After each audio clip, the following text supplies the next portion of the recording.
Welcome back to OpenLine. We are talking about depression and mental health awareness. We have with us Schatzie Brunner with New Way Now. She's also written a book, The Face of Depression, A Journey from Hell to Healthy. And Dr. Scott West, president of New Way Now. We have several calls, and I appreciate the calls. I think they're helpful. So let's just keep going through the calls here. Let's go to Patrick. Hello, Patrick. Yes?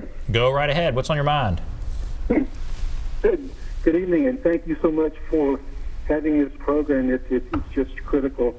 I have been having issues with mental health since I was a child, and I would like to approach this from the perspective of what are we doing to educate our children, kindergarten, elementary, junior high school, about what our feelings are, how those feelings are related to basic needs we have in life for respect and security and safety and love and connecting. And I would just like to hear you talk about that.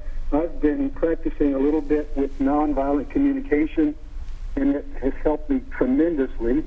My understanding is that not feeling like I don't have a choice in life puts me in a place where I operate out of fear or anger, and then if I don't know how to deal with that fear and anger, then it just gets stuck. So I'm open to your comments. Thank you so much for taking my call. Well, thank you, Patrick. All right, what do y'all think? Dealing with feelings is very difficult sometimes, and I don't think do a good job really in helping our youngsters learn how to do that from the get-go, to learn to deal particularly with the feelings that we think of as more negative, to deal with conflict, to deal with fear, to deal with anxiety. They're not easy to do. It's not as straightforward as saying this is how you kick a soccer ball when we talk about emotions. But it is something I think the conversation needs to start early in life with parents and family members, teachers, etc., encouraging and instructing so that people, as children, can learn the skills and tools so that when they become adults, they can handle things, their own feelings, for example, in a better way. He's talking about very young age. He's talking, I think he said kindergarten, first grade, second grade. Yes. Can we identify this at that age? And what was the appropriate thing to say to children at that age about this? There's not a large prevalence of depression in that age group, but I think at that age group they can learn to identify feelings and learn ways of internally coping so that we can perhaps use feelings as the red flags. We don't have to respond in crisis to the feelings, but we have to learn tools and skills so that if we feel fear, anxiety, whatever it is, that we can problem solve it. And then we can have ways of responding that if those are practiced early on and over the early formative years, we have a better way, not muscle memory literally, but a type of muscle memory to respond later. Okay. It also reminds me of what I call the mind game a lot of us play of perfection. And there's no such thing as perfection. It doesn't exist. But if we get into that stance of trying to get everything absolutely right, suddenly it's not okay to fail. And that's when people get into trouble. I know I did. And I guess it's keeping your expectations more realistic. Again, on our website, we do have, once you've filled out the questionnaire, all you have to do is put in the county in which you live. And then you'll be taken to a site where you can see where the mental health resources are, where you can start a conversation. And if that doesn't feel right, start another conversation. And yeah, that's fascinating. I'm just going to keep going through the calls here, but that's very good. Okay, let's go to Lucy. Hello, Lucy. Hey, y'all. Hey, what's on your mind, Lucy? Well, I've got some questions, not for me, but I've had several senior friends that were on a medication for their stomach. It was Prilosec, and I took that for a little while, and I want to tell you, I could not deal with what it was kind of making me feel like. It made me feel real slow and weird, had weird thoughts.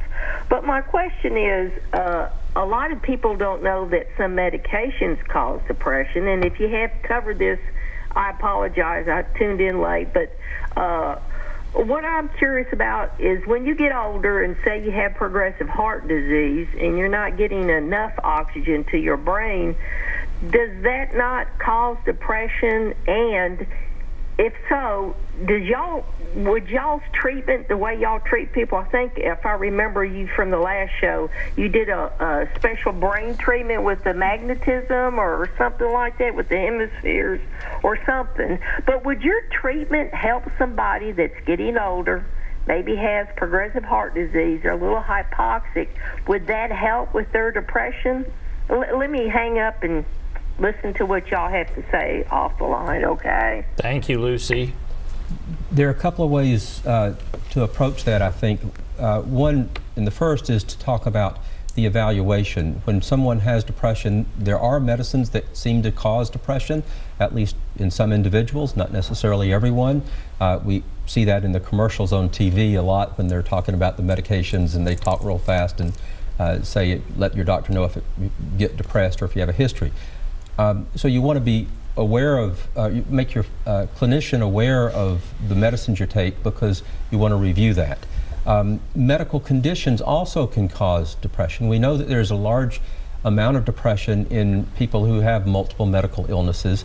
Those, what we call comorbid disease states, exist, and it's not as much the disease sometimes causing it itself as being chronically ill is a high risk factor for depression. The other issue that you were referring to is something called transcranial magnetic stimulation. It's a treatment we brought to Tennessee 9 years ago that uses an MRI magnet placed in a certain location that stimulates the brain with an electromagnetic energy. It was cleared by the FDA in 2008 to treat depression that hasn't responded to previous medication treatment. So it can help when with depressive symptoms and with major depression, and help people improve. We found it to be very helpful when people haven't responded to medications and psychotherapy, but we do encourage people to look at the breadth of treatment modalities, the medications, the psychotherapy, as well as TMS, and sometimes it becomes a treatment of choice and can be very successful. And that's one of my favorite topics, because when Dr. West spoke at a gathering, it was the first time I'd heard about TMS.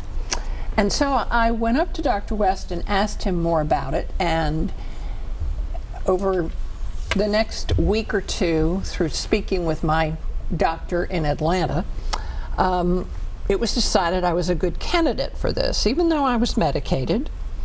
And it is a life-changing therapy. Not everybody responds to it. It's not a magic bullet. But when you think about it, it's a magnet tapping on your head, and then it stops, and then it taps some more. And you do this every day, 5 days a week, from 4 to 6 weeks. Yes. And the first thing I noticed was, after a week of treatments, I said to Dr. West, I'm not hypervigilant. Is this what normal is?